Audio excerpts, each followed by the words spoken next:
दोस्तों, सबसे पहले सब्सक्राइब करें, नोटिफिकेशन बेल दबाएं और सबसे पहले वाली ऑप्शन ऑल करें, जिससे हमारी आने वाली नई वीडियो की नोटिफिकेशन आपको फ़ौरन मिल जाएगी। जय श्री राम भक्तों, सवालों की श्रृंखला में आप सबका स्वागत है। आज का प्रश्न है, सुदामा जी के माता पिता का क्या नाम था? अपने उत्तर वीडियो में कमेंट करके अवश्य दें। चलिए आज की कथा श्रवण करते हैं। आज की कथा है एक ठग और गांव वालों की चतुराई। आइए कथा श्रवण करें। बहुत समय पहले की बात है कि एक गांव में एक ठग रहता था। वह हर घर में ठगी करके अपना तथा अपने परिवार वालों का पेट भरता था। वह 1 साल से अधिक किसी भी जगह पर नहीं रहता था। वह ठगी करके अपनी आजीविका चलाता था। जब उसे लगता था कि यहाँ रहना खतरे से खाली नहीं है, तब वह बहुत सारा धन लोगों से लेकर दूसरी जगह चले जाता था। वह गांव वालों को कहता था कि तुम अपना पैसा साहूकार के पास मत रखो, मैं तुम्हें इन पैसों को दुगना करके दूंगा। अगर किसी ने 500 दिए तो उस व्यक्ति को 3 माह में 1000 रुपए दूंगा। इस तरह उसके ऐसा करके जिंदगी के दिन बड़े मजे से कट रहे थे। वह जगह जगह पर जाकर ठगी करता था। एक दिन उसको अपनी तरह एक ठग मिल गया। वह बोला, मैं तुमसे एक शर्त लगाना चाहता हूँ। तुम मायापुरी नामक कस्बे में जाओ। अगर वहाँ के लोगों को बेवकूफ बना दोगे तो मैं समझूंगा तुम सचमुच में ही शातिर खिलाड़ी हो। ठग मायापुरी नामक जगह पर चला गया। वहाँ पर भी उसने लोगों को कहा कि मैं तुम्हारे रुपयों को दुगना कर दूंगा। पहले तो लोग उसके बातों में नहीं आए। लोगों ने सोचा सचमुच में ही देखते हैं वह लोगों के रुपए दुगने करके देता है या यूं ही लोगों को बेवकूफ बना रहा है। एक आदमी को उस ठग के घर पर भेजा गया। वह 1000 रुपए लेकर आया। मैंने सुना है कि आप रुपयों को दुगना करते हैं। मैं आपके पास 1000 रुपए देकर जा रहा हूँ। 3 महीने बाद मैं आपसे इनके दुगने रुपए लूंगा। लोगों ने फिर उस व्यक्ति को कहा, 3 माह हो चुके हैं, तुम सेठ जी के पास जाकर 1000 के 2000 लेकर आओ। वह व्यापारी के पास जाकर बोला, मुझे मेरे रुपए दे दो, मैंने 3 महीने पहले रुपए दुगने करने के लिए दिए थे। व्यापारी ने कहा, ठीक है ले लो। उसने गल्ले में से निकालकर उस व्यक्ति को 2000 रुपए दे दिए। वह खुश होकर जब घर को वापस आया तो बोला, बाबूजी, भगवान आपका भला करे। वह खुशी खुशी घर आ गया। उसको कस्बे वाले लोगों ने पूछा, तुम्हें सेठ ने रुपए दुगने करके दे दिए? वह बोला, हाँ। लोग खुश हो गए। वे आपस में बोले, सच में यह तो बहुत ही खुशी की बात है। हम अपने पैसे साहूकार के पास क्यों रखें? वहां तो ना जाने क्या क्या कार्रवाई करनी पड़ती है।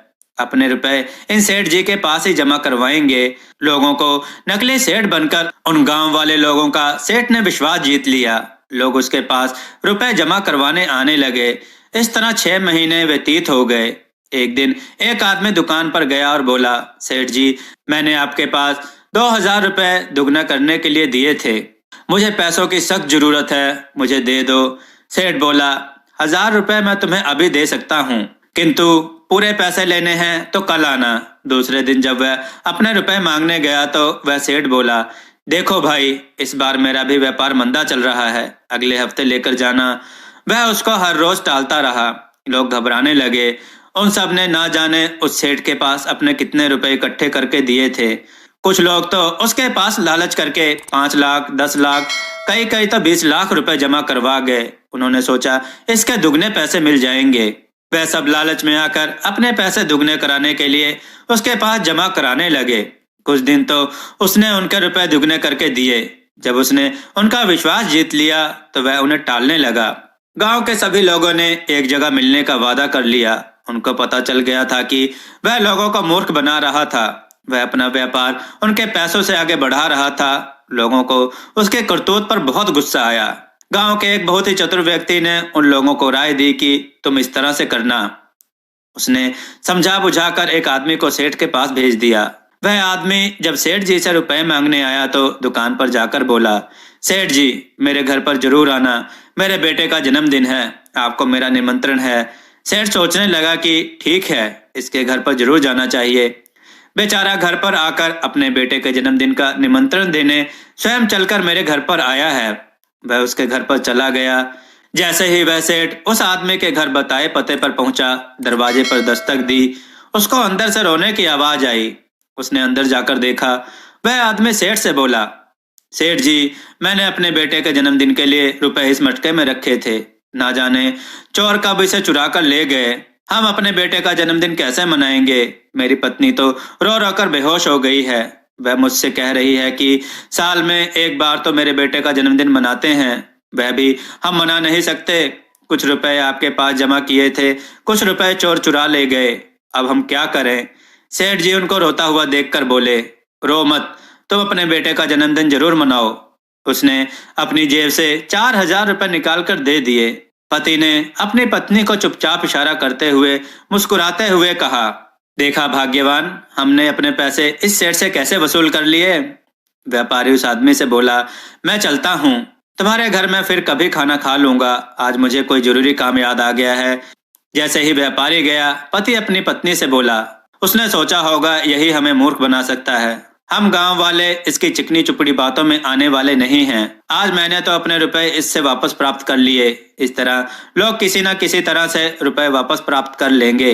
एक दिन एक आदमी जिसने सेठ के पास 20 लाख रुपए दिए थे, वह आकर बोला, सेठ जी, मैं आपको अपनी बेटी की शादी का कार्ड देने आया हूँ, कृपया करके मेरी बेटी की शादी में जरूर आना।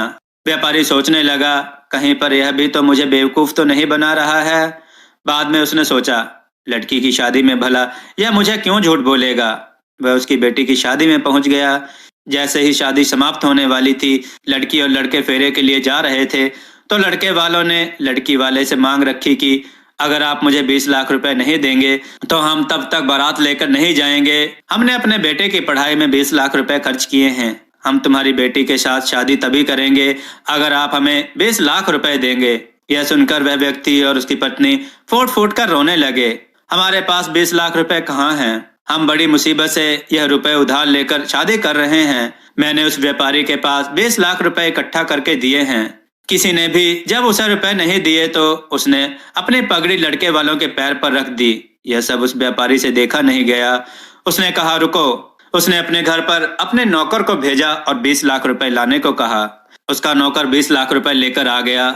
उसने उस व्यक्ति को कहा, तुम रो मत, यह लो 20 लाख रुपए। लड़की के पिता ने 20 लाख रुपए लड़के के पिता को दे दिए।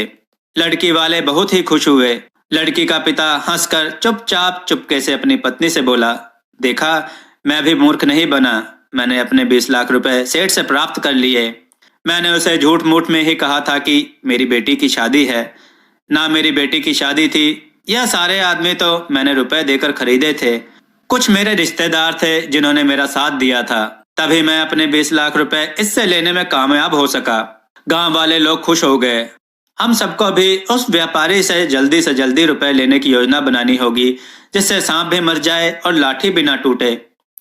जब व्यापारी अपने घर पर पहुंचा तो उसका दोस्त पहले ही वहां पहुंच चुका था। वह बोला, मेरे यार, तुम घर आ गए, मैं तुमसे शर्त जीत गया हूँ, मुझे मेरी शर्त के 10,000 दे दो। वह बोला, मैं नहीं समझा। उसने कहा कि एक आदमी को जब मैंने पता करने भेजा जहां पर शादी थी, तो उन्होंने हंसकर कहा कि हमने तो सेठ को भी मूर्ख बनाया, उन्होंने तो हमें बुद्धू बनाया, हमने भी उनकी भाषा में उन्हें करारा जवाब दिया।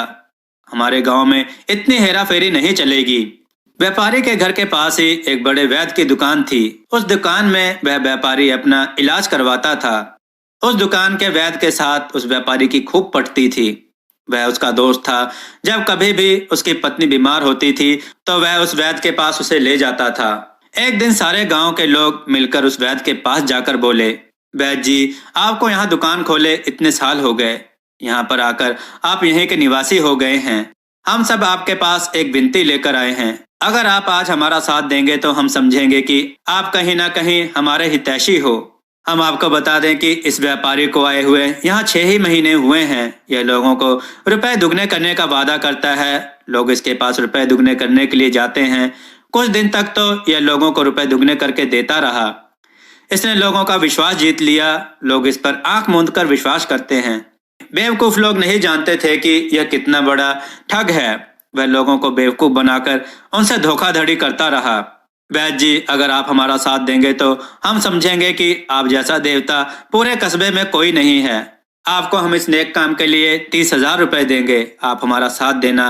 वैद्य ने कहा कि मुझे क्या करना होगा। वह बोले, इस व्यापारी के बच्चे के साथ आपका बेटा भी पढ़ता है। आज जब आपकी पत्नी अपने बेटे को लेने जाएगी तो आप उसके बच्चे को कहना कि आपके मम्मी पापा 2 दिन तक कहीं बाहर गए हैं, उन्होंने कहा है कि तुम आंटी के घर पर ही रहना। हम 2-3 दिन में आकर तुम्हें वापस ले जाएंगे। जैसे ही वैद्य की पत्नी अपने बच्चे को लेने गई, उसने व्यापारी के लड़के को कहा, आपके मम्मी पापा 2 दिन के लिए कहीं बाहर गए हैं। वह कह गए हैं कि आप यहीं मेरे बेटे के साथ खेलना। व्यापारी का बेटा और वैद्य का बेटा दोनों दोस्त थे। व्यापारी का बेटा उसके साथ खुशी खुशी उनके घर पर रह गया। शाम के समय जब व्यापारी का लड़का घर नहीं पहुंचा तो व्यापारी की पत्नी को घबराहट हो गई। मेरा बेटा ना जाने कहाँ चला गया। उसने व्यापारी से कहा, हमारा बेटा घर वापस नहीं आया, कृपया करके हमारे बेटे को जल्दी वापस लाओ। शाम के समय व्यापारी को एक आदमी आकर बोला, आपका बेटा हमारे पास है, आप अपने बेटे को सही सलामत देखना चाहते हो तो हमें 4 करोड़ रुपए लाकर दो। 4 करोड़ का नाम सुनकर उसके पांव तले जमीन खिसक गई। रोते रोते अपनी पत्नी से बोला, इतने ढेर सारे रुपए हम कहाँ से लाएंगे। उसने देखा उसके दुकान के पास कुछ लोग अपने रुपए लेने आए थे। उसको यूं रोता देखकर बोले, बाबूजी हमें बताओ क्या हुआ है। वह बोला, मेरे बेटे का किसी ने अपहरण कर लिया है। वे लोग मुझसे 4 करोड़ रुपए की मांग कर रहे हैं। मैं 4 करोड़ रुपए कहाँ से लाऊंगा। फिर वह अपनी पत्नी को बोला, 1-2 दिन तक इंतजार करते हैं, अगर वह हमारे बेटे को नहीं लौटाता है तो रुपए कहीं ना कहीं से इंतजाम तो करना ही पड़ेगा। 2 दिन व्यतीत हो गए, उसके बेटे का कोई पता नहीं चला। उसने कोतवाल को भी शिकायत दर्ज करवाई थी। कोतवाल बोले, हम आपके बेटे को ढूंढ रहे हैं। व्यापारी की पत्नी अपने पति से बोली, आप तो लोगों के रुपए दुगने करने का झूठा नाटक करते थे, आज आपको पता लग गया रुपए दुगने करने का नतीजा। लोग व्यापारी के पास आकर बोले, सेठ जी आपके पास तो 4 करोड़ रुपए होंगे ही, आपने तो ना जाने लोगों को कितने रुपए दुगने करके दिए होंगे। अगर आज हमारे बच्चे का इस तरह अपहरण होता तो हमारे पास तो बच्चे को बचाने के लिए रुपए नहीं होते, हम तो खून के घूंट पीकर रह जाते। सारे के सारे गांव वाले लोग मुझे माफ कर दो, मैं तुम सबके साथ आज तक झूठ बोलता रहा। मैं तुम्हारे रुपए तुमसे लेकर अपना व्यापार आगे बढ़ाना चाहता था। मैंने तुमसे छल कपट करना चाहा, जिसका मुझे यह परिणाम मिला है। तुम सब लोग मुझे माफ कर दो। मेरे पास भी अपने बेटे को बचाने के लिए 4 करोड़ रुपए नहीं हैं। वह जोर जोर से रोने लगा। व्यापारी की पत्नी बोली, आज तो यह गांव के लोग भी आपकी मदद नहीं करेंगे। व्यापारी की सारी बातें गांव का एक व्यक्ति सुन रहा था। सामने आकर बोला, झूठे व्यापारी, आपके बेटे का अपहरण नहीं हुआ है। यह तो आपको सबक सिखाने के लिए हमारी सोची समझी चाल थी। आपका बेटा सही सलामत घर पहुंच जाएगा। वह आपके वैद्य दोस्त के घर में बड़े मजे से है, उसे कोई चोर चुरा कर नहीं ले गया। आप जल्दी से जल्दी हमारे रुपए वापस कर दो। अगर आप ऐसा नहीं करोगे तो हम आपको कोतवाल के पास ले जाएंगे। व्यापारी अपनी करनी पर पछताकर बोला, मैं कभी भी किसी के रुपए दुगने करने की कभी नहीं सोचूंगा, मुझे माफ कर दो। उस दिन के पश्चात उसने रुपए दुगना करना छोड़ दिया। वह उसी गांव में रहने लगा और उसने धीरे धीरे सभी गांव वालों के रुपए वापस कर दिए। उसने बेईमानी करके रुपए कमाना छोड़ दिया और एक अच्छा इंसान बन गया। उसने अपने दूसरे ठग दोस्त को कहा, ये लो अपने 10,000 रुपए, तुम भी कसम खाओ कि आज के बाद तुम भी ठगी करके रुपए नहीं कमाओगे। इस तरह चतुर गांव वालों के पाले पड़कर वह ठग सुधर गया और एक अच्छा आदमी बन गया। दोस्तों, आपको यह कथा कैसी लगी अपने विचार और सुझाव कमेंट में जरूर दें। हमारी कथाओं को लाइक करें, हमारे चैनल को सब्सक्राइब करना ना भूलें। हमारी कथाओं को शेयर जरूर करें जिससे लोगों को अच्छा ज्ञान प्राप्त हो। जय श्री राम भक्तों।